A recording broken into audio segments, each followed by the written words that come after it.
What's going on, everybody? Welcome to another album review live stream. We're continuing after a long hiatus our journey through CCR, Creedence Clearwater Revival, and we're reviewing, I'd say, a pretty big album tonight.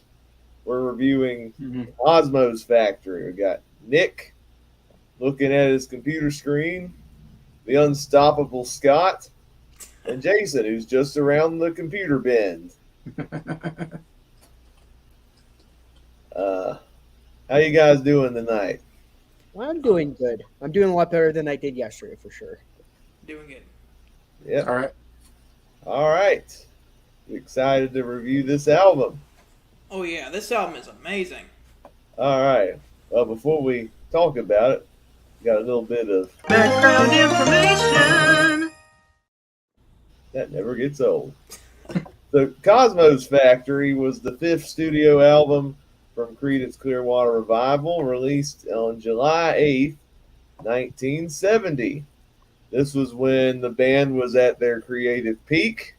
After having 3 studio albums in 1 year, they were pretty unstoppable at this point, so we thought, by the time you get to the next album.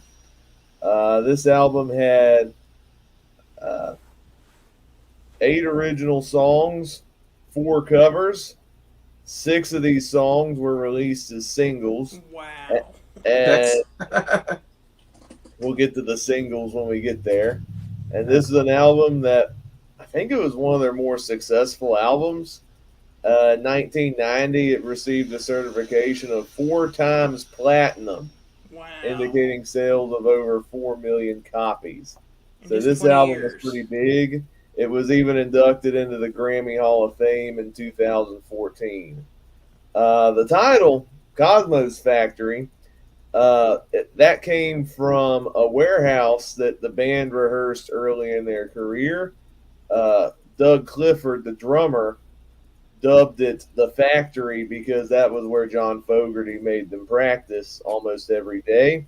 Doug's nickname was Cosmo, hence the title Cosmo's Factory. All right, and what are everybody's brief thoughts on this album before we go track by track?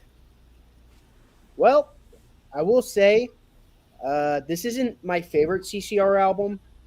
My 2 favorite CCR albums is still Willie and the Poor Boys and Bayou Country, but this is definitely my 3rd favorite, and this is definitely a really good album. Just to show how great it is. Well, for once, I know Jason and Scott and probably you, Jacob, they're gonna be like, "Hallelujah!" All the hit songs. There's five hit songs are on my top 5. Oh, No wow. hits. Hallelujah! That's probably how everyone's thinking right now. It's like, wow, the deep cut guy isn't having any deep cuts on his top 5. It's because the hits are that good. Exactly. Really good. Exactly. So, yeah, I love this album. This album is absolutely amazing. When I was first listening through Creedence's discography, I was looking at the track listing for this album, and I'm like, I don't recognize any of the songs on this album. And then when I listened to the album, I was like, oh, I know that one. Next track, oh, I think I've heard that one before. And yeah, this album is just absolutely amazing. Like Creedence has been pretty consistent up to this point, and they just keep on getting better. They keep on chugging, if you will.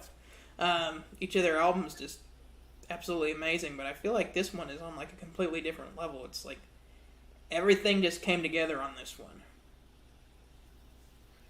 Yeah, this was the first album I heard from CCR when I was putting my 100 favorite albums list together like 3 years ago or whatever. I didn't have time to go through like whole discographies, so I would kind of look up like what's the major album from this band that I should listen to, and mostly it's going to be Cosmo's Factory. That's the one that everybody's going to say you have to listen to Cosmo's Factory if you're going to listen to a CCR album. So I was like, okay, I'll check out Cosmo's Factory, and yeah, I was like blown away by how many hit songs are on here. It's like there's 9 songs, I swear, like 90 songs are like hit songs on here. There's only 2 songs on here I feel like, definitely were not hits. And so it's just crazy to have that many hits on one album. It's very hard to do. and it definitely makes it, I think, the probably top album because of that. If not, record sales or reviews, and stuff like that. I think most people are going to put this number one on the list, and for good reason, I think. All right. I'm actually in agreement with all three of you guys. I think this is a fantastic album.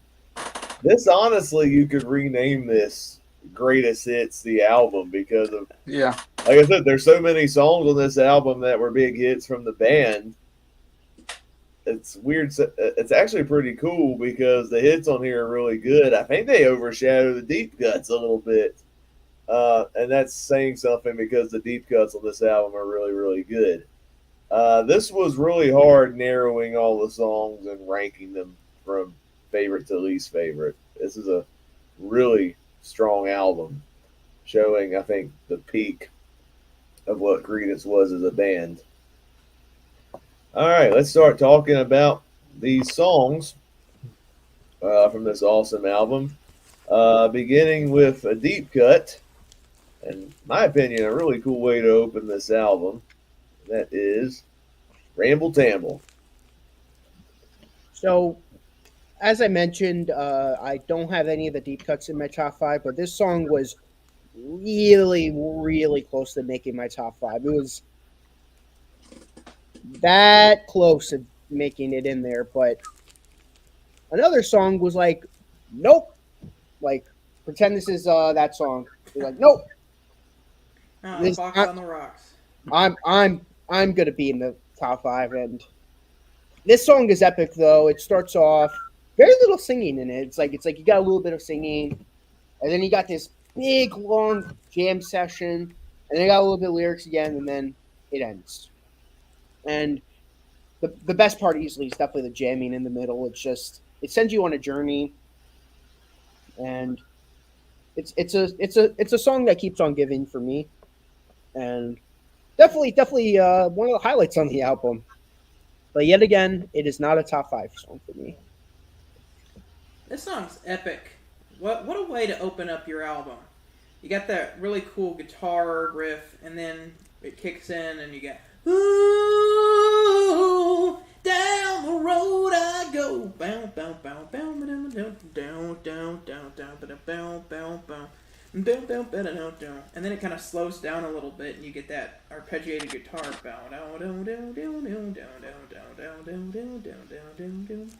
And then there's some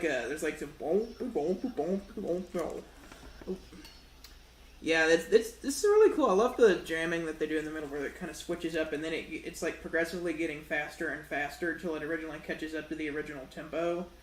And then whenever it does come back in, like the bass and the drums come in even stronger. It's just musically a very interesting song, and it kind of takes you on a wild journey. Yeah, this was a good opener to the album. Good rock number. I think great guitar riff and great vocals from John Fogerty. Just right away tells you like this album's going to have great guitar work, great vocals, and you're in for a great album, I think, from just this first. And this is a deep cut, man. But I feel like I know this song when I first heard it. I was like, I feel like I've heard this before. But maybe just all CCR songs I feel like I've heard before, because they all just have that great sound to them. Makes it such a great band, So, yeah, definitely great opener. Yeah, this was a blind spot. I'd never heard this song until I listened to the album for the first time the other day. And it's a fantastic album opener. I agree with Nick. I wanted this song to be in my top five when I first heard it. I'm like, just the jam session-iness, I think I made up a new word, of that song was awesome. I love the guitar riff that opens the song. The instrumental section is really cool. But there are just so many great songs on this album that not everything's going to be in my top five. But it's still an awesome album opener. If this was on any other CCR album, like if this was on Mardi Gras, this would be my favorite song on any other CCR album. Mardi Gras. So low bar Jacob. But yeah, this is an awesome, epic opening track. I don't know. I don't think you could beat Midnight Special or there's some pretty hard songs to beat on Willie and the Poor Boys. No, I would just say, Okay, I well, rephrase it.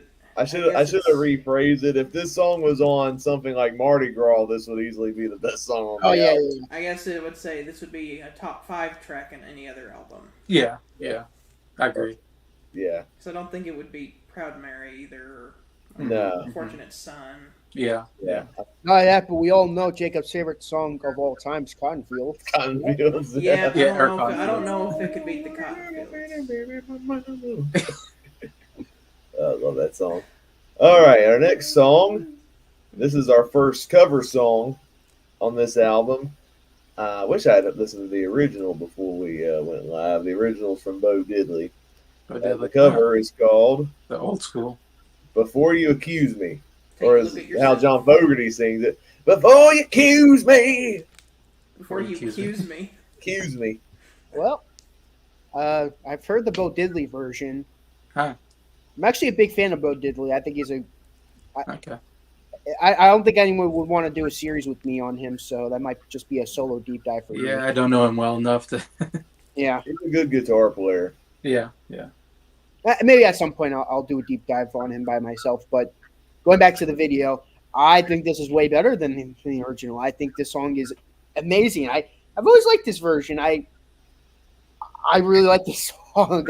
I know this is probably going to be everyone's like least favorite or definitely close to there, but well, I'm gonna I know everyone's gonna do a top 5, but I'm gonna do a song ranking, and you'll be surprised where this song ranks on the album. I think it's really good. I personally really enjoy it. I think Fogerty does a great job at covering it. So this is one of the songs that I didn't like as much before. It ranks near the bottom, but the more I've heard it, it's really grown on me. Especially when I listened to it on my big speakers right before this review. This song really just made you feel like you wanted to get up and move. Especially who's playing the piano? Is that Fogerty playing the piano? Fogerty played the piano. Yes. Oh, really? Of course, Wow. he does everything. Does He everything. plays a lot of instruments on this album. Yeah, I wouldn't be we go surprised if through he these played the songs. saxophones on Traveling Band either. But yeah, no, that piano is amazing. Just a driving beat on the drums. It just kind of makes you want to, groove. I know it's a cover, but I still think it's really good. I enjoy it. Yeah, there's 2 songs on this album I really do not like, and this is one of them. For me, it's really boring. It's bluesy. It's just not my style. While the rest of the album have good rock numbers or, good maybe, either just really great rock songs or just songs with great melodies and even somewhat of a ballad at the end.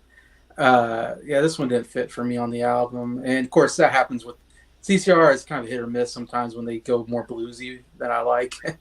And when they do more rock, I love it. Anyway, so it's just one of those cases where plus it's just one of those songs you never hear unless you listen to the album. You wouldn't know it existed. I heard this song once before listening to the album, and when I first heard it, I'm like, this is a great deep cut. Like this made me want to listen to more CCR when listening to it. And I think it's still a really fun song. It's got a good blues rhythm to it. The piano on it's really cool. The guitar riff is awesome. John Fogerty's vocals, I love the way he sings. He's like, "Before you accuse me, and loving yourself." He's having so much fun singing this song, and you can tell it. Sadly, this is in my bottom 3, only because the songs are so stacked. Yeah. But it's still a really fun song. I do really enjoy this one. Okay, our next track is our first hit song on the album, and like most CCR songs, this one went up to number 2. They had no number 1. No number ones. Yeah. This one went to Another number 2. hit. Traveling Band. Now this song is epic. It just comes shooting right in with the riff, and then with the band. This is like, you know what? I know we're not on the Beatles series right now, but my biggest problem with "Got to Get You Into My Life" is that it's trying to be like an R&B song mixed with rock, but I don't think the musicianship works as well. Paul McCartney does an amazing job at singing it. I think he does. I think Paul's doing his absolute best on it, but the musicianship isn't the best. This is how you do the music for kind of R&B sort of rock. This sounds like what you got to get you into my life should have sounded like. Just great swinging musicianship. This is what I like when we get to that episode, and like when I complain about that, you're like what does he mean, like how it would work? This is what I will refer to. This is just I think it would have been perfect if Paul McCartney would have sang on it. Imagine if Paul sang on this. Oh, it would have been perfect. Yeah. Wow. Again, it's funny. This is not a top 5 song for me either. Wow. It just goes to show how great the album is. Yeah. Like I said, there's 5 big hits on the album that are in my top 5. So I'm gonna save my thoughts on "Got to Get You Into My Life" for the Revolver review, but it's for Traveling Band. This song's amazing. You got some saxophones on here, and wow, it just kind of punches you in the face right there, especially with that little drum fill. 737 coming out of the sky, and then it comes back in, playing in a traveling band. It's very soul inspired. I love that. And then you get like a saxophone solo, and then he sings again, and there's more like crazy drum fills, and then there's the guitar solo is whoa. I'm trying to think of a good word to describe the guitar solo. It's like, I don't want to say a punch to the face because I already said that. The guitar solo is kind of like it's like a splash of cold water after waking up, it's like, whoa, what was that? Yeah.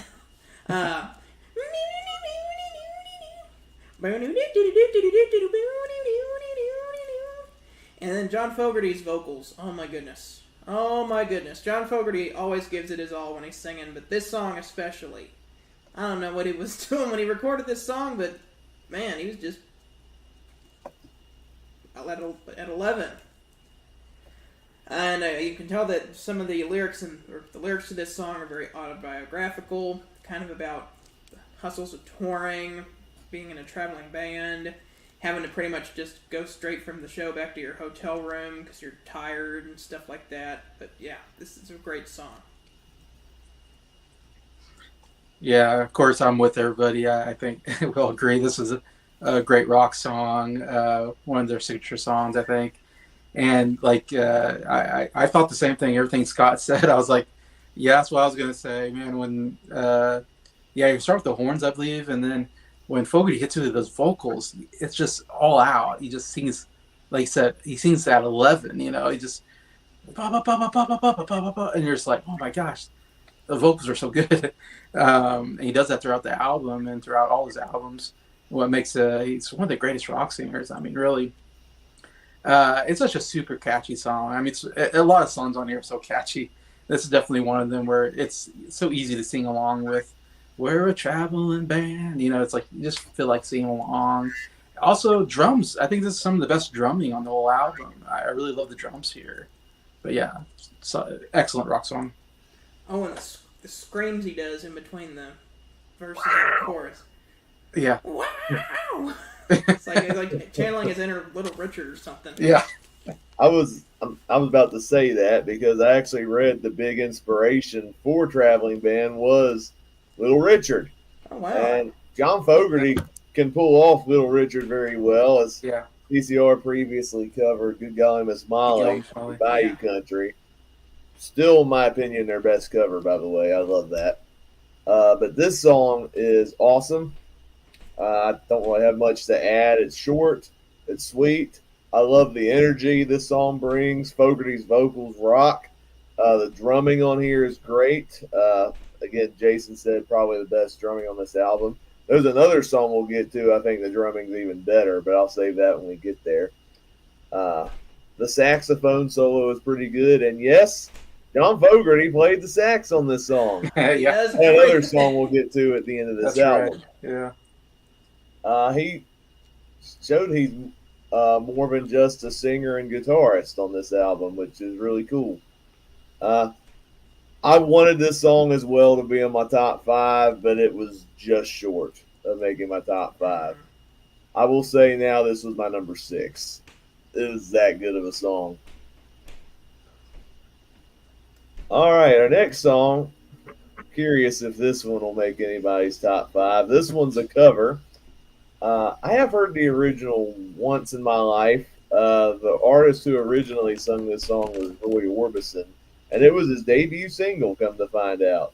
Oh wow. And here is CCR covering this track, the Ooby Dooby. Simple.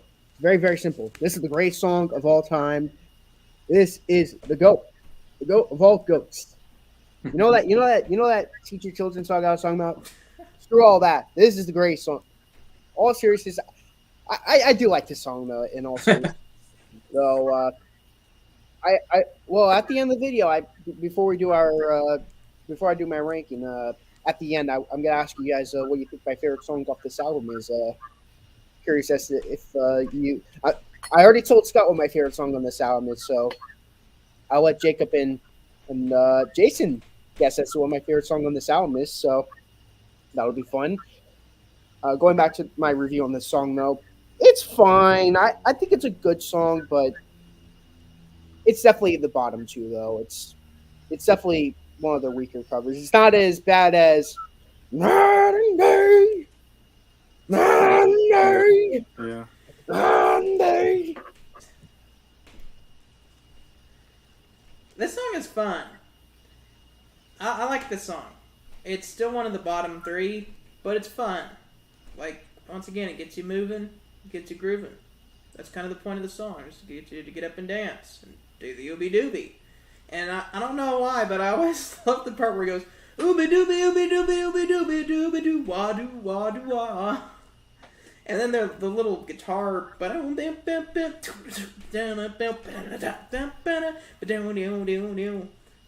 it's a groovy little number.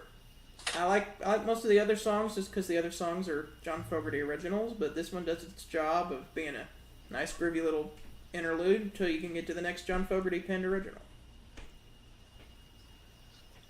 Yeah, kind of with you guys. What is ooby dooby? What a nonsense word! Like It sounds I like never a get 50s this. song, like a novelty 50s song. It wasn't trying to catch on. It was a 50s song originally. It's like they asked a kid, "What's the name of? Give me a name of a song," and the kid said "Ooby Dooby," and it's like, "All right, that's the name of the song. Ooby Dooby. We'll go along with it." Ooby I'm like, "What is dooby Ooby doo Dooby?" I read this song was written by two guys on a rooftop, and it took them 5 minutes to write it. Makes sense. Yeah. Yeah, it's an okay song. You know, it's very repetitive, I feel like, but the guitar playing is so good, it saves the song and makes it still a pretty decent song on here. I agree, it's toward the bottom of my list because there's so many other great songs on here, but it's not a bad song. It's like okay for them, in my opinion.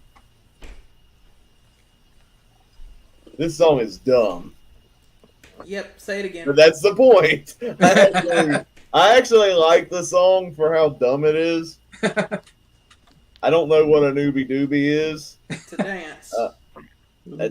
but whatever it is, it's fun. It's a really catchy it's the song. latest dance craze. I like John Fogerty's having a blast singing it. That's all I know.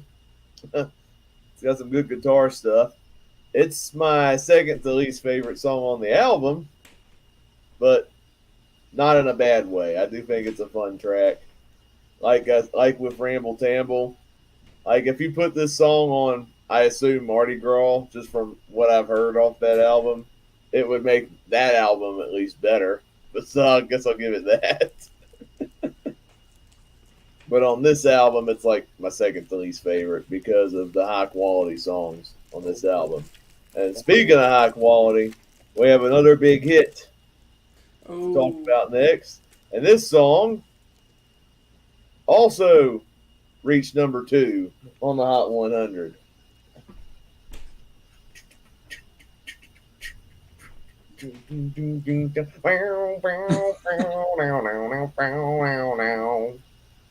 I just Just got got home home from from Illinois. Illinois. Lock the front door, Door oh up, boy. Boy. Got to sit down, take a rest on the porch. Dun, dun, dun. Imagination sets in. A person girl singing. singing. Do, do, do. Looking out my back door. I hope we don't get copyright Oh, struck it's just for singing that. so good. Oh my gosh. The first four songs were good. Now we're getting into my top five territory. Now we're getting to the great stuff.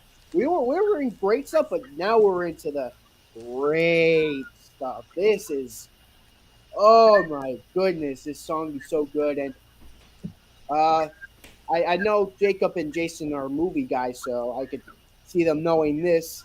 There's a scene in the little movie. I don't know if you guys heard about it. It's a movie about a guy playing bowling and gets involved in some other jazz. He's bumping the he's bumping the car, and I'm just like, this is epic, and you know this is this is epic. I I have no words to describe how great the song is. This is one of those songs where you gotta listen to it. You just look at. I know they were kind of going into shambles after this album, but look at the music video. It's a song that brings everyone happiness. This is a happy song. Oh boy, it's my turn to talk about this song. I love this song. This song just makes me feel happy every time I hear it. It makes me feel exactly like if you watch the music video, like they're just sitting in a room and smiling and playing the song. It is very feel good. I love the little muted guitar strumming at the beginning, and then like the drumming is very kind of subdued, but in a very good way. Makes the song kind of feel more chill, very chill song. I like the guitar. There's like several different guitar parts on here that are very good. And then there's like a guitar solo, and I love how there's a key change near the end. At first there's a key change, and then there's like a little slowdown at the end where it's a lot slower. Yeah. Do, do, do, looking out my back door, and then it gets back to that muted. Bow, bow, bow, bow, bow, bow, bow, bow. Boom. And the lyrics are just fun. Apparently, John Fogerty wrote this song for his son. Yeah. What? I thought Yeah. this song was about drugs because there's a flying spoon in it. Yeah, right. No, he wrote it People for say. his son. People say, "Oh yeah, don't you take a ride on the flying spoon like heroin?" No, John Fogerty wrote this song for his son. About like apparently they were like sitting up the porch looking out the back door, and he was telling his son like, "Look over there, there's a giant doing cartwheels, and there's a statue wearing high heels, stuff like that."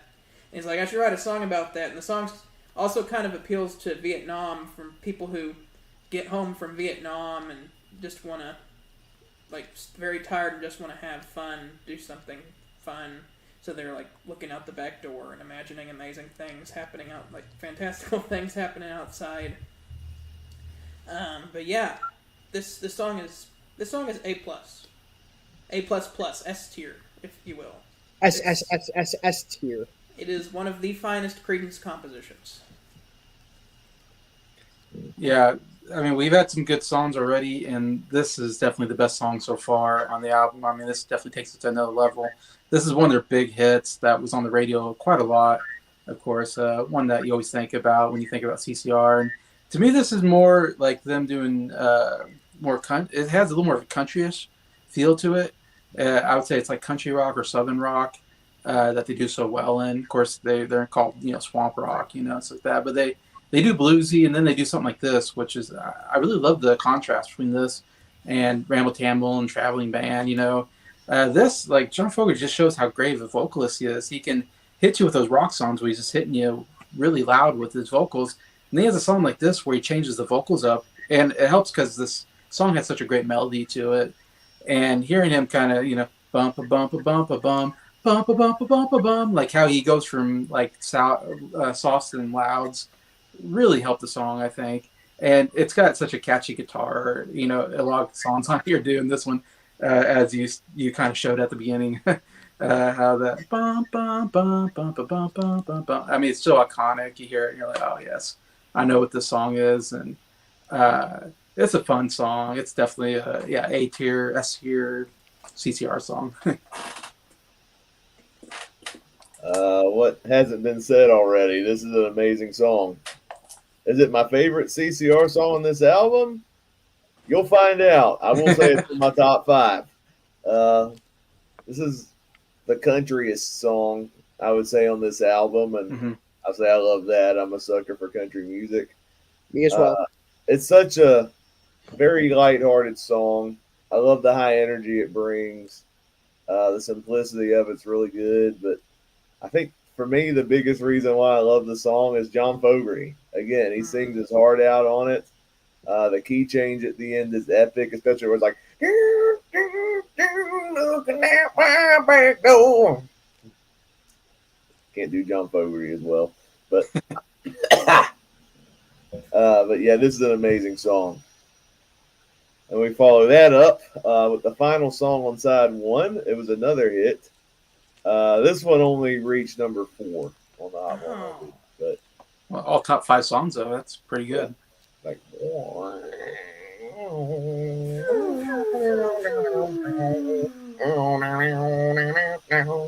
oh, honey, what a nightmare. Oh, it goes on to let go and don't go walking, no. Devil's on the loose. And a run Run through the jungle. Bum, bum, Gotta bum. run through the jungle. Run through the jungle. Whoa, Run through the jungle. See. Run through the jungle. Well, this is another banger. You got looking out my back door being top notch, and yeah, this next song, which is oh my goodness, they're just topping off. Like you got these two songs closing out side one. I'm like, wow. I'm like, whoa. These two songs are so good, and Jason Wapale mentioned it too. This is definitely a big hit for a reason. It's and the fact that this is only basically a B side to the last song is crazy. This is eighth. Actually, they were both released as a double A side. This should have been its own A side though. I don't like double A side. I think it should be one A side and another one A side. It shouldn't have to be cluttered. Yeah. Into, You gotta blame the Beatles. They were the ones that popularized that. You got plenty of B side material here. Oobie Doobie, Before You Accuse Me, up around or not up around the bed. No, that's an A side right there. My Baby Left Me is the one I'm thinking of. Like those three have B side written all over them. or maybe like a shortened version of Rainbow Tambo as well has a B side. But yeah, I don't think this is a B side. This is I know it's technically an A side, but to me it's technically a B side. It's the B side of the A side basically, and I totally disagree. I really like the song. I think this should have been an A side. This should have been its own packaged single. And this is such, people always say, "Oh, it's Fortunate Son." For what it's worth, those are the best Vietnam songs. No, this is the definitive Vietnam song. I feel like I'm in the gosh darn jungle when I'm literally listening to this. Not for what it's worth, I can kind of see it, but not as much. This I feel like I'm literally running through the jungle. I could feel the bushes like running down my face, the paranoia in the soldiers, and just I could just feel it. I could just feel the energy of this song, and it's. If you didn't know already, this is the weakest song on the album. I'm just kidding. This is No. but yeah, Not even close. This is awesome. Yeah, For What It's Worth is more of a Vietnam protest song rather than an actual Vietnam. This song makes you feel like you're right there in Vietnam, running through the jungle. You got those backwards guitars at the beginning, those ambient guitar sounds, and then the riff comes in, and you like the sounds feel like you're hiding behind a bush or something. Once that riff kicks in, it's like you're actually running through the jungle.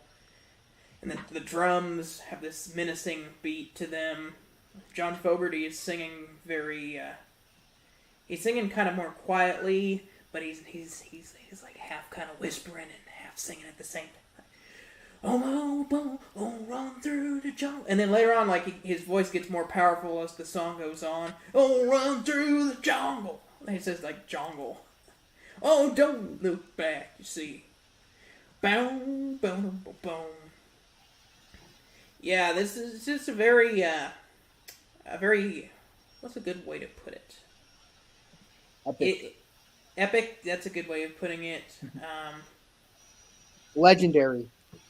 I'm trying to think like of a word that it's like puts you in a place and time. Atmospheric. Atmospheric. That is the perfect word for it. It's atmospheric. It puts you right there in the jungles of Vietnam in the 1970s. And then, of course, the ambient guitar comes back at the end, which is really cool. Yeah, if you're putting together like a Vietnam War playlist, I mean, you're putting "Fortunate Son" on there, you're putting "Sympathy for the Devil" on there, and you're putting "Run Through the Jungle" on there as well, for sure. Yeah, that's the first thing I think of. I always think of Vietnam. Every time I hear the song, it's always weird. And And all obviously, on the Vietnam was like before watchtower. my time, but I still think of all the movies. I guess I think of Vietnam War movies. Like, oh yeah, Lieutenant Dan. Um, I love the intro. The intro is so great. That guitar playing again. Fogerty's vocals are just amazing, and also the guitar solo is just really, really great on here. It's a great rock song. Again, no surprise. It's another great rock song for CCR. I actually read something interesting about this song. Apparently, John Fogerty didn't. His intention was not Vietnam when he wrote this song. That's just something people mistook when they heard the title "Run for the Yeah, Jungle." yeah. He actually wrote the song about America. He read a statistic about private citizens owning guns, and he was like, "Okay, some people are responsible, but then there's other people who are irresponsible in owning guns," and he thought that was a little alarming, and that's why he wrote "Run for the Jungle." However, this because it came out during Vietnam, it's been interpreted as a Vietnam song and it's stuck, and that's why you see it in Vietnam War movies. I actually prefer the song as the Vietnam song personally. The other song just kind of felt like a stretch, uh, but regardless, it is an amazing song. Uh, I love the guitar on this song. It opens it to distortion. John Fogerty again sings incredibly well in this song. He plays another instrument that hasn't been addressed yet. He plays harmonica. There's a really cool Mm. harmonica solo in the He's a good middle of the harmonica song. player. It's pretty awesome. Wow, wow, wow, wow, wow, Yeah, wow. it's really cool. That is really cool. Again, I don't have much to add. This is another amazing song, and guess what? It's in my top five. So It's like every band has their multi instrumentalist. CCR has Fogerty. The Beatles has McCartney and Mm-hmm. George Martin. The Who has Entwistle. Mm-hmm. Rush has Geddy Lee. Like every band has like the multi instrumentalist. John Paul Jones, right? Yeah, Led Zeppelin has John Paul Jones. The Rolling Stones for Brian a moment Jones. of time Brian had Jones. Brian Jones. Yeah. All right. Yeah. So that's the end of side one. If you own the record, this is the part where you flip it and go over to side two. The first song in side two is another hit. This reached number 4, much like Run for the Jungle.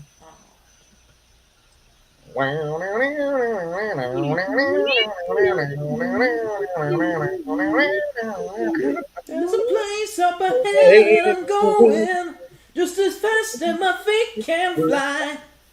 Tell me where you going? If you're sinking ship, Behind. come Come on, on, rise rising wind. wind. We're Go. We're going going up up around the bend. bend. Yeah. As you can tell, we like this song.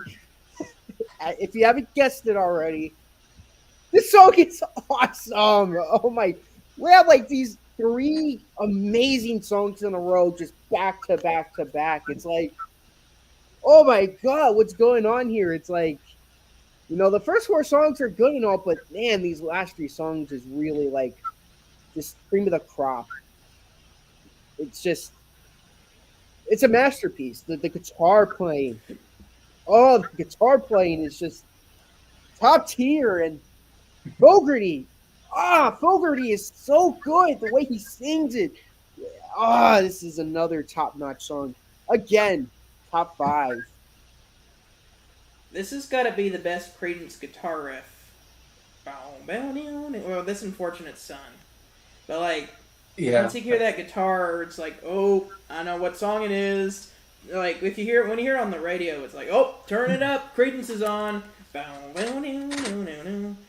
then the drums come in, and then every time the drums just hit you, and then they play that riff again. And oh my goodness, Fogerty's voice. Oh, we were talking earlier about a traveling band, but man, he's vocally on fire on this whole album. My goodness, this song, so good. I love just the rock feel, and I love the guitar solo in the middle. It's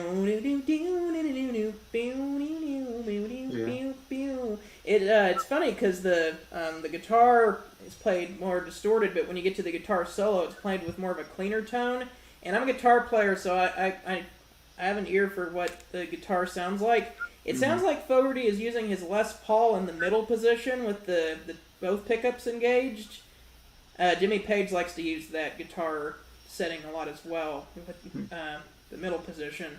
But it's got that kind of quacky sound to it that I would associate with the middle position particularly on a Les Paul. So I don't know if that's what he's using, but that guitar solo, that's what it sounds like he's using that middle position. I think Fogerty liked to use that a lot too. I'm getting into guitar lingo now. The guitar solo is really good. It's just another one. Like we were all singing along. You just want to belt it out when you hear it. Oh yeah. Such a catchy song. Such a fun song. I love it. Yeah, this guitar riff is my favorite, like CCR guitar riff, and there's so many iconic ones, and I just love that beginning, that bum bum bum bum bum bum bum. Yeah, I absolutely love the intro. That's what makes it so good is this guitar intro, and the guitar throughout is so great. It really makes the song like one of my favorite songs. Again, yeah, like I said, the vocals amazing. I love the chorus, and I love that everybody comes in and sings together in the chorus. I love they do that every once in a while. Obviously, Fogerty's going to carry all the songs vocally, verses and stuff like that. But then every once in a while, they'll have everybody come in together like they did on Down on the Corner. They did the same thing. Who Will Stop the Rain? They'll do the same thing, I kind of love that because they're not a harmony band, but I love when they do that every once in a while, and everybody comes in on the chorus. That makes the chorus even better. And yeah, it's just so catchy, so fun to sing along with. Yeah, I just love the song. Is everyone there? I don't know. It sounds to me like it's just Fogerty recording over himself a few times. Oh, really? Okay. No, they all sang together on this one, I think. Okay. Oh, I do know there's an interesting thing with John Fogerty double tracking himself on this album with the main vocals. Okay. There's like kind of a little error. I know his vocals are double tracked, but it's on the line, there's an ear for what you say. One of the times he's saying, there's an ear for what you say. And the other time he's saying, there's an ear for what you say. And so it goes like, there's an ear for what you say. So it's a little off. I always thought he said there's an earful for what you say. But yeah, this is another amazing song. I feel like you guys have summed up what I was going to say about it. That guitar riff, epic. John Fogerty's vocals, double epic. The harmonies, even more epic. The guitar solo, wow! Yeah, that's all I got. It's in my top 5. Let's get to the next one. All right, the next one. Don't know if this will be in anybody's top 5. The next song is another cover. This was a blues song originally. This is a song popularized. This is an early hit song for a singer I really like that I'm trying to get a project started at some point, Elvis Presley. Oh, really? The song is My Baby Left Me. Well, I already gave you. I already Scott and Jacob already know my thoughts on Elvis. So yeah, this is the weakest song on the album. It definitely ruins the flow of the. You have like these three amazing songs that come before it. Looking out my back door, running through the jungle, and up around the bend. And every time this song comes on, I'm like, yeah, let's skip to the next song. I always instantly skip to "Who'll Stop the Rain." This song just seems subpar compared to the rest of the album. Ooby Dooby grew on me. Definitely grew on me when I was listening to it Sky earlier before the stream. This song though, easily the weakest song on the album though. It's just subpar. Yes, this is one of my least favorite songs on the album, but I still like it. In fact, what I love is I love that drum intro. And then the acoustic bass. That's my favorite part of the song. It's just the intro with the drumming, like the crazy drums, and then the acoustic bass. That's so cool. I like the rest of the song. It's fun, and once again, it makes you feel like you want to move. But really, for me, what sells this song is that those drums and that bass at the beginning. I said there are two songs I really do not like on this album. This is the second one that I just do not care for. Really, like I said, there's nine like pretty darn good songs on here, and then there's two that just really don't fit in for me. Maybe because they're covers. Like, Yeah, uh, I'm with you though with this one though, Jason. yeah. I mean, they're covers, and they're not like I didn't know they were covers until you said that. I'm like, oh, they're covers. That's why. I mean, there's some good covers on here, but those are just two that I'm like, I just don't care for them at all. Like they do nothing for me. But maybe that's because it's sandwiched between like the two best songs on the album, so that probably hurts it too. Because they're like, oh, like Nick said, like, man, just get through the song, get to the next one. Exactly. You got some awesome songs. I mean, the last three songs were just so awesome, and so it's like let's get on with it for me. All right, so I am very nostalgic for this song, the Elvis version. I grew up hearing the Elvis version. Love the Elvis version. Not his best song, but I still think it's a really catchy song, and he sings great on it. This cover, I do really like this cover. It feels like a more polished version of the Elvis version with John Fogerty singing, and that's probably why I still like it. But it is my least favorite song on the album. I don't think this stacks compared to the other amazing tracks on this album. But I still think it's really good, and much like with Let It Be being my least, not Let It Be, Let It Bleed, correction, being my least favorite song on the Rolling Stones album of the same name, uh, it's not going to hurt my score of the album one way or bit. I think it's an amazing. I still think it's a good song, just my least favorite. Next track, we go back to hit singles again.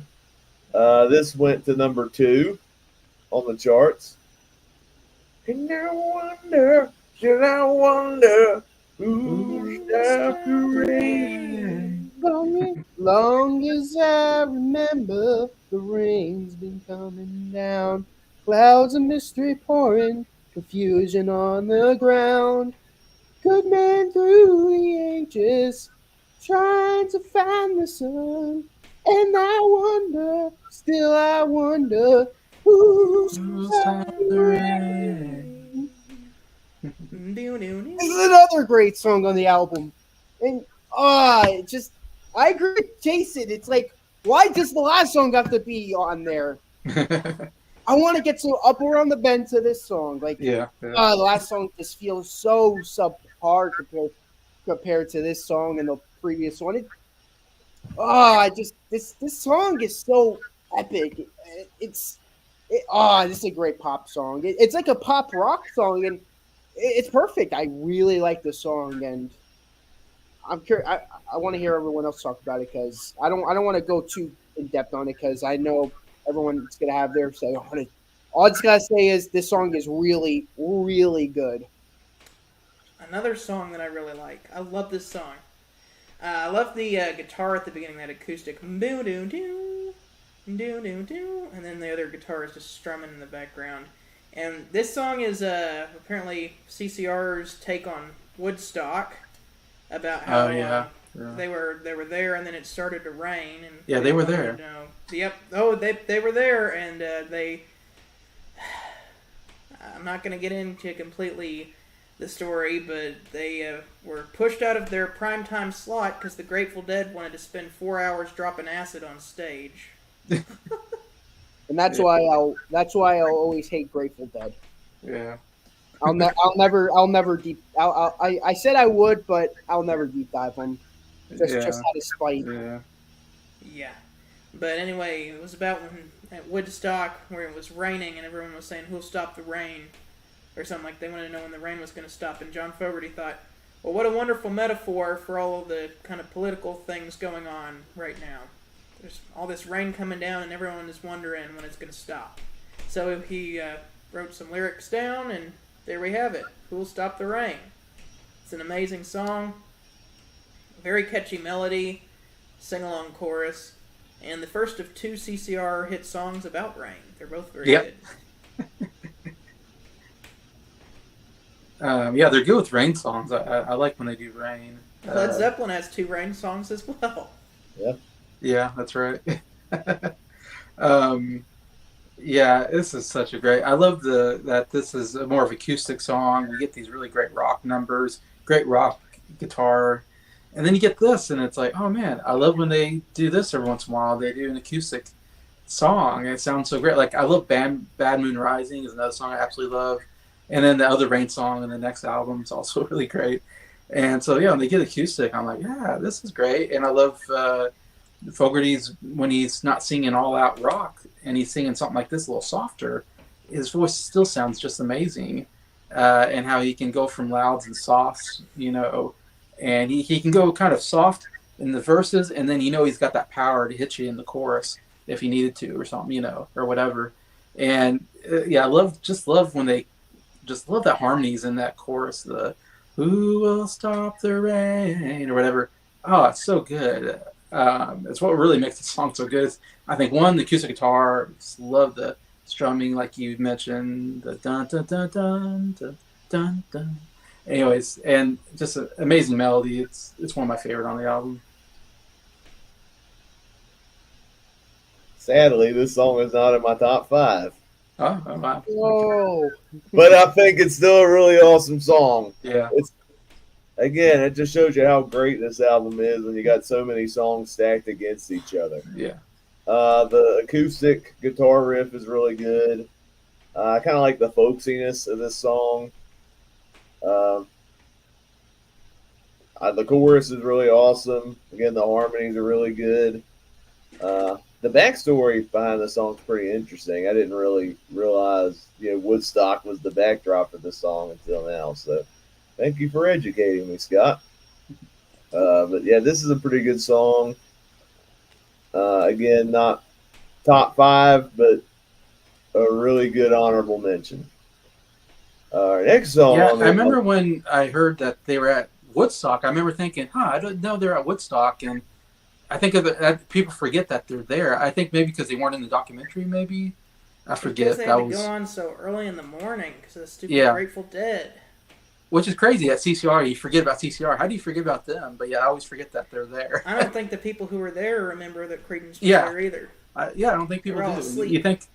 You think the Who. You think I think of the Who. I think Hendrix was there. Hendrix. You think of Crosby, Stills, and Nash. Those are the ones I think about. But that's interesting. All right, our next song. This is the last cover song. This actually was released as a single several years after CCR broke up, against the wishes of the band. It only reached like 45 on the Hot 100, but it was still considered a hit that it was put on the Chronicle album, which I own. So that's pretty cool. And it's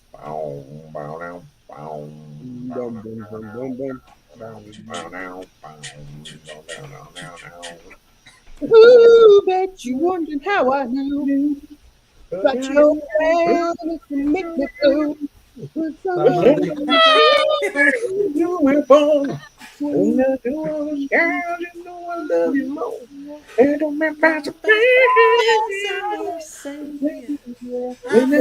out yesterday. I heard it through the grapevine. Now much longer will you be mine? Ooh, I heard it through the grapevine. I'm just about to lose my mind. Honey, honey. Boom, ba-dum, Okay. boom, ba-dum. Are we gonna turn this into a sing along or We're what? singing every single song. That's what I we're doing. know. It's just it's the power of music. This is the first time we've ever done this. I know. But man, why are these songs so just like sing along y? Yeah, It's called catchy. Exactly. yeah. I really like the song. However, the single version. I do like the single version better. I do think the song goes on a little too long.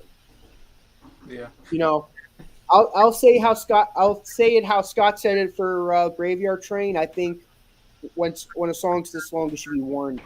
I think it should warrant being this long. I think it's good for like this first like 6-7 minutes. Well, the single version is like 5 minutes or so, but once we get to like the 6-7 minute mark, I'm like, okay, I'm really enjoying this, but can we like Yeah. end it soon?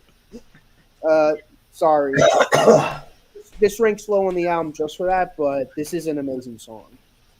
I'm surprised this wasn't the one. This wasn't one of the two songs that Jason didn't care for, because it has all the makings of a song that Jason wouldn't like. It's kind of bluesy and it is long, so I was surprised. It was a shock. Okay. I still don't think this would be your top five, but I was surprised. You know, I think that this would have worked better if it was maybe like 7.5 minutes. Yeah. And this is coming from a guy who likes long songs. Like, Genesis, Rush, Yes, Emerson, Lake and Palmer. Like, I like long songs. I like songs that are twice as long as this song. It's just those songs feel more like they merit being that long. Like, this song is like, if this was like 7 minutes, it would be amazing. And it's still amazing. It's just like 3.5 minutes too long, maybe.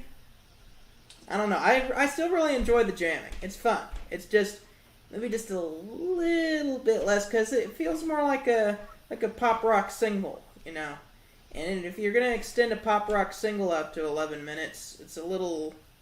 I don't know. I like the jamming. It's just not exactly sure why I don't like this song being 11 minutes. Like I said earlier, there are definitely songs that merit being over the 10-minute mark. Shine on You Crazy Diamond by Pink Floyd, that's another one I just thought of. Echoes, another Pink Floyd song. In My Time of Dying, Led Zeppelin. It's just, I don't know.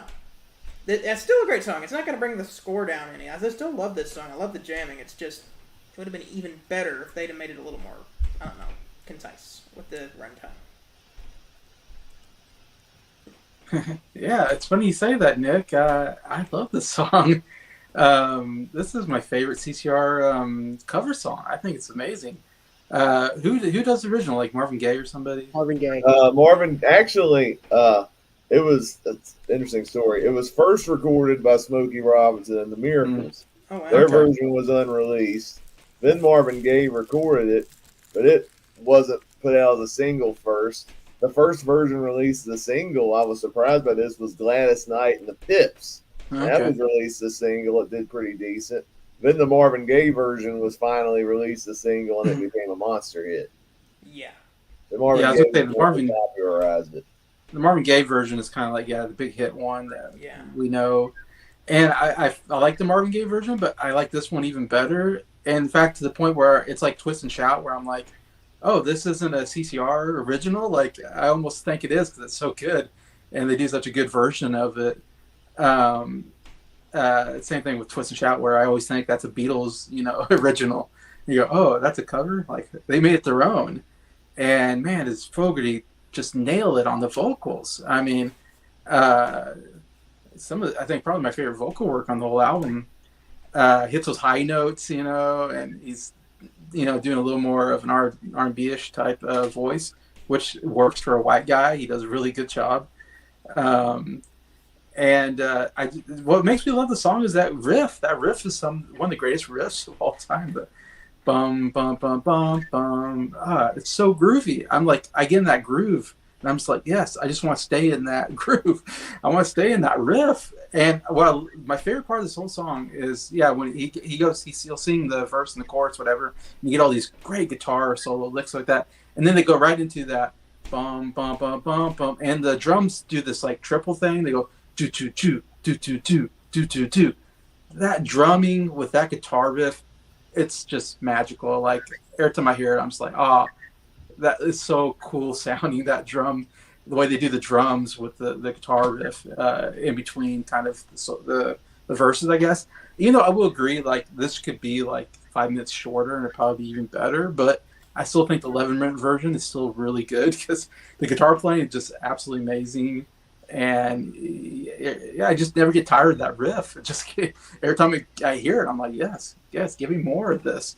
It's kind of the same with Led Zeppelin song. What's it called? The last one on Led Zeppelin 4. When the levee breaks. When Levee Breaks. It's the same thing with When Levee Breaks. The groove is so great that I'm like, yes, I'm just into it. Just because the guitar riffs or whatever is just mesmerizing. You just get into it and you're like, yes, I never want to stop listening to it. But yeah, I actually really like the song. I love this song. This one is in my top 5. Yes, Marvin Gaye has a great version of it. Last Night has a really good version of it. But for me, this is the definitive version of I Okay. Heard It Through the Grapevine. The riff in this song is awesome. I love how John Fogerty sings this song.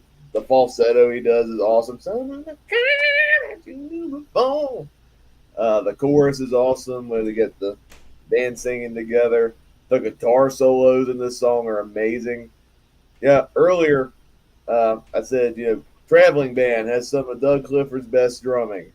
This song is Doug Clifford's finest hour. He drums the heck out of this song, Yeah. especially when you have the guitar and the drum and kind of like keeping the groove together, especially during the extended jam session. Man, he is awesome on this song. And I don't mind this song being 11 minutes long because I love the jam session on this track. This is an amazing song. Actually, my favorite part of the jam session is near the end, where it's just between John Fogerty on the guitar, Doug Clifford on the drums, and then he goes. And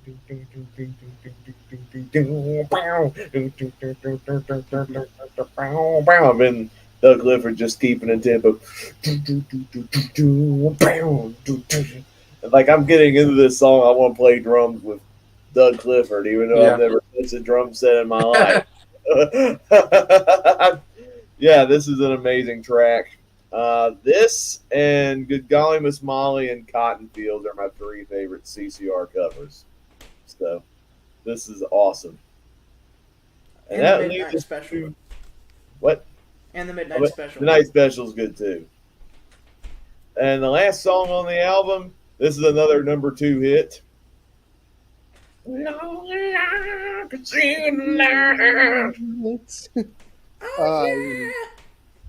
Yeah. But I yeah. can't look in the window because I feel I've got to move. Go. Go. Another top 5 song for me. This is, again, I told you, there'll be 5 big hits on my top 5. I wasn't wrong. I wasn't lying. Before you guys give your opinions on it, Jason and Jacob, you guys have guesses on what my favorite song on the album is? This one? This one. You'll find out.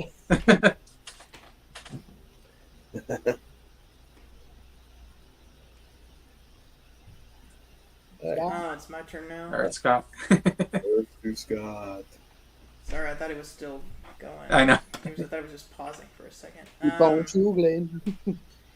Yeah, Long as I Can See the Light. Another amazing song. More saxophones there. We had some like electric piano there. Apparently that's all John Fogerty Fogerty. did all of that. And his singing. Man, the singing on this is amazing. Hitting those high notes. Especially the part where he goes, gone. The final time where he like slides into like, gone. Like that. That's amazing. And they're using his falsetto a lot on here. I like the drumming on this one. And I like the lyrics. It's because John Fogerty was out on tour a lot with the band, playing in a traveling band, talking about whenever he has to move and be away, he knows he can always come home when he can see the light. Lovely song. It's amazing. Yeah, it's funny. Every time I heard through the grapevine, I always think heard through the grapevine would be such a great closer to the album. I always kind of wish it was, but then Long as I See the Light is so good. This is a really good closer too. So I'm kind of torn between which one should be the closer because I like both of them so much. I don't mind this being the closer, though it's hard because after I heard through the grapevine, it's so long. It's just 11 minutes. It almost feels like you should just end after that 11 minutes because it's so long. But I guess they ended on this really cool ballad kind of song. It's definitely the slowest song on the album, which is cool because it's a good contrast. I love an album that contrasts songs. Of you got your hard rock songs, you got your ballads, maybe, stuff like that. So I love they change it up here, and it sounds like there's an organ in there. I think It's actually an electric piano. Electric piano. Okay. There's electric piano in there that I like, and I love the horns when they come in. I'm like, oh man. I don't know if we've had some horns maybe in some other songs, but I definitely heard in this song. I'm like, oh wow, I really like the horns coming in. I don't know if I hear that too much on CCR songs, and yeah, it's just a great melody and great vocal work by Fogerty. It makes this a really good closer. Yeah. Another good CCR song with horns on this album is Traveling Band. But Yeah. yeah, usually if you have a really long song on an album, to me it's cool when that's the closer. Like Going Home on the Rolling Stones Aftermath is a good example of that. When the Levee Breaks from Led Zeppelin 4 are two good examples off the top of my head. And yeah, I think on paper, I heard it through the grapevine, could have been a really amazing album closer. But honestly, listening to this song, I think this was the best way to close out the album. A really good ballad that is really inspiring when you read the lyrics, especially when you look at the context of where John Fogerty is. He, as Scott was saying, he gets wore out by traveling on the road, but he knows he has a home he can go to through the candle in the window. That is the light. That is the reference in the song. I love the vocal work that he has on this song. I think some of his best vocals on this album because he really belts it on this song, which is really cool. And then some of the other instruments that he plays on this track, the electric piano, the sax solo is really awesome. I just think this is a really cool way to close out the album. And yeah, this song is also in my top 5. So really, really great song. All right. So we come to the end of the album. This is going to be probably the hardest top 5 out of any album we've covered. Yeah. So you can do a top 5 or you could rank all the songs on the album. Pick your preference. I'm going to do the ranking this time. Number 11, easily on the bottom. My Baby Left Me. Probably the biggest mistake was putting it next to 2 amazing songs. Number 10, Ooby Dooby. Yeah, this song grew on me, but it's still one of the weaker songs on the album. Number 9, I heard it through the grapevine. Now we're getting to amazing song territory. If this was cut down to 7.5 minutes, like Scott said, this would be up a little higher. Number 8, Traveling Band. Number 7, Before You Accuse Me. The song that barely missed out on the top 5. Ramble Tamble. Number 5. Sorry, Scott and Jason, you were wrong. Long as I could see the lights. Okay. Number 4. Do, do, do, looking out my back door. Number 3. Run through the jungle. I don't want that one. And now we get to the two. It's funny, we get the two best songs. Okay. Sandwiching the worst song on the album. Number 2, Up Around the Bend. Number 1, Who'll Stop the Rain. Go Stop the Okay. Rain. Great song. My favorite CCR song too. Awesome. It's a good choice. I gotta go for number 1 and work my way down. Otherwise, I'm not gonna be able to make this list because I know what my number 1 is, and I'll just have to find my way from there. Number 1 for me has always been "Looking Out My Back Door." I love that song. That song it just makes me happy.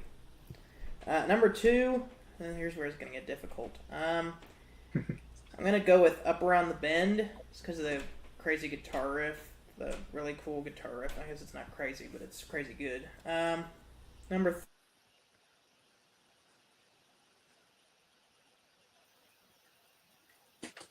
He froze. He froze, right? Not me.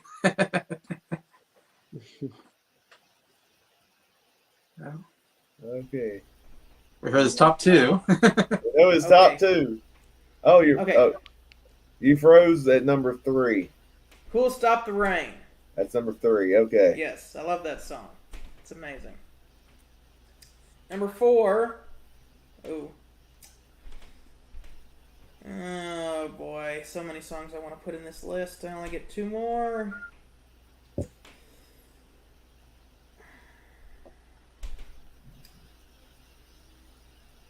Okay, I'm going with it. Long as I can see the light. You know you want to have Run Through the Jungle in your top 5. Long as I can see the light. That's the contender that I wasn't exactly sure was going to be in my top 5, but it's going to be number 4 today. And number 5, Traveling Band. Run Through the Jungle is a very high honorable mention at 6. Grapevine at 7. Ramble Tamble at 8. And then number 9 will be Ooby Dooby. 10 will be My Baby Left Me, and at the bottom is Before You Accuse Me. All right, I'll just say my bottom 2 is definitely Before You Accuse Me and My Baby Left Me. To me, are definitely the 2 weakest songs on here. 2 songs that barely missed out in my top 5 is Traveling Band and Run Through the Jungle. Those 2 really good songs. Couldn't get in my top 5 because there's so many great songs here. And so number 5 is Long As You Can See the Light.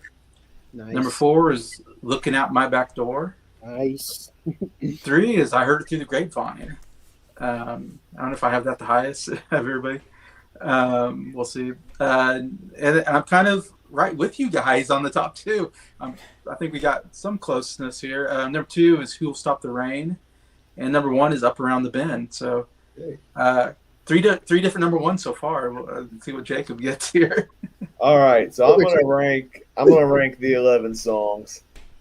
At the bottom, at number 11 is My Baby Left Me. Number 10, Ooby Dooby. Number 9, Before You Accuse Me. Number 8, Ramble Tamble. Number 7, Who'll Stop the Rain. Oh. Number 6, Traveling Band. That was the one that was super close. Yeah. Top 5. Number 5, Long As I Can See the Light. Wow, 3 number 5s being. Yeah, 3 number 5s. Number 4, Up Around the Bend. Oh, that low. Number 3, Run for the Jungle. Number 2, Looking Out My Back Door. Number 1, I Heard It Through the Grapevine. All right. All right. 4 different number 1s. Wow, it just goes to show how great the album is. Oh, yeah. There's so many you can choose from. That's what's so cool. I can't fault any 3 of you for putting yours number 1. They're all great songs. Yeah, they're all amazing songs. They're all in my top 5. I mean, on this album. I would have faulted you if you would have had My Baby Left Me as your favorite. I would have been like, okay, okay. Yeah. Yeah, or the Oogie Doogie. Yeah. Oh, baby, jump over here and I mean- Yeah, literally besides Ooby Dooby and My Baby Left Me, I could definitely see why any of the, even my third least favorite, I could see why it's your number one. It was like my third last. Yeah, all the number ones are in my top 4. I mean, that's just I'm totally with everybody on it. Yeah. All right. So what are we all gonna rate this album? Well, I was having a big toss up between giving it a 9.75 or a 10. Because before I didn't really like Ooby Dooby that much, but it has grown on me. My Baby Left Me being in between my favorite 2 songs on the album does hurt it. It won't hurt the score though, because it's gonna be a 10 out of 10. So yeah, this is not gonna be, again, this is not gonna be my favorite CCR album just for that fact alone. You have like the best song on the, like one of the best, my second favorite song on the album, and then I want my favorite song to be right after it, but you have this really crappy bluesy song in between it, and I'm like, no. So I'm not like, I don't let just one song ruin an entire album. So I'm giving it a 10 out of 10. You've given quite a bit of 10 out of 10s on the CCR, haven't you? This is the third one actually. 3rd out of 5. I mean, yeah. This is the last time I'm giving one a 10 out of 10. To be honest, You really like CCR. Like, love CCR. yeah. You're not gonna give Mardi Gras a 10 out of 10? Oh, what's wrong? God no. You're wrong, Just- guys. just for- That's not a 10 out of 10 album. That's an 11 out of 10 album. 11 That out of 10. album is so special. Now let me show you what an 11 out of 10 album really looks like. This one right here. That's an 11 out of 10 album. Oh, Trick or Tail? Yeah, that's a great Oh, one. that's a good album. But me, okay, I'm a little more conservative about giving 10 out of 10s. But I'm still going to give it the 10 out of 10 because this album is amazing. This is a 10 out of 10 album. I was going to give it a 9.75, but then re-listening today, the 3 songs I didn't like as much grew on me. And they sound really cool on my sound system, so it's a 10. Yeah, I mean, this is by far my favorite CCR album. It's just jam-packed full of hits and some of my favorite. In fact, this top 5, I want to say maybe this top 5 is in my top 10 favorite CCR songs. I mean, that's how good these songs are.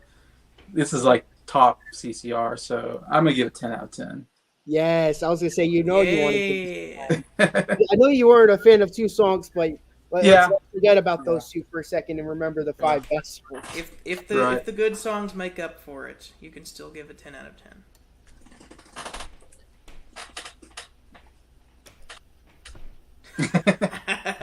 Yes, Yep. That makes it this is our highest average CCR album. Probably our Yeah, highest that's- average album. Yeah. Actually, no. Yes, this is our highest averaged album. I can't think of another album where 4 people gave it a 10 out of 10. Not with me. Yeah, I've never had a 10. Yeah. All 4 out of 10. Yeah. I know If we're there's looking at the average score of the 4 of us, this is number 1 with a 10. Willie and the Poor Boys is second at a 9.5. Then Bayou Country with a 9. Green River with 8.75. And at the bottom, the debut at an 8.5. Wow. That's pretty good. Yeah, I will say, this is probably my favorite CCR album. Just because it has so many great songs on it. The hits are amazing. The deep cuts are really good. You get to see the most creative of the band during this time. This is, I think, the highest they got peak-wise. This is the 3rd CCR album I've given a 10 out of 10, along with Bayou Country and Willie and the Poor Boys. And Yeah. Wow. right now, CCR is tied with Michael Jackson for the most 10 out of 10 albums. So Wow. I don't think CCR is going to break the tie. Maybe somebody in another series will break the tie. Yeah. probably Johnny Cash because he has so many albums. But he could. Or George Strait.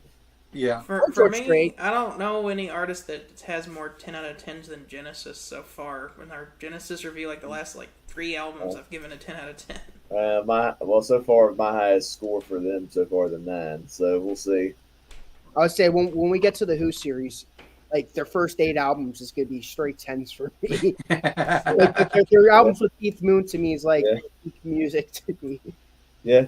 For me, an album has to be really, really, really good in order to get a 10 out of 10. Me too. It's just all those Genesis albums are really, really, really good, and that's why I've been doing that. All right, so we're all 10 out of 10 on the Cosmos Factory. Next time on our CCR album series, it's the beginning of the end as we review Pendulum. That Just one, 2 albums I left. think it's a liked album, but it's seen as like kind of a step down from previous albums. It's the most underrated album in their discography. Yeah, I'll say. I agree. Because other than I only know, I think, Have You Ever Seen the Rain? And other than Have You Ever Night Seen the on that Rain? album, And, too. yeah, and Hate at Night. Those are the only two well-known Let's see what we songs. got. The Yeah. other I songs really are really good because John Fogerty starts playing around more with keyboards and horns and stuff. It's really cool. I really like Molina. That's a great song. That's a good one. I like what's the song? It's Just a Thought. It's really good. Wish I Could Hide Away. There's some really underrated songs on there. I'd say 9 out of the 10 songs are amazing. Yeah, Rude Awakening number 2. I was Get gonna ready say- for that one. I was gonna say if you think the next album's gonna be a 10 out of 10, Jacob, well, sorry, you're in for a rude awakening. I wasn't. I didn't have as much high hopes on that album. So, but we're reviewing that one next in the CCR album series. Any final thoughts on Cosmos Factory before ending the stream? Like I said, if you think the quality of this album will be a match to the next one, well, you're in for a rude awakening. It's the factory. It's Cosmo's hit factory. They just keep churning them out. They kept on chugging. Yes, they did. Yeah, this is a must listen to album. I think anybody out there, you have to listen to this album. It's one of the great albums. Yeah, this is a really great album. At this point, they kept on chugling by doing the ooby dooby while hearing it through the grapevine, as long as they can see the light Yeah. with the Rainbow Tamil. And we're going to run through the jungle out of here. Yes. All right. Thank you, guys. Good night.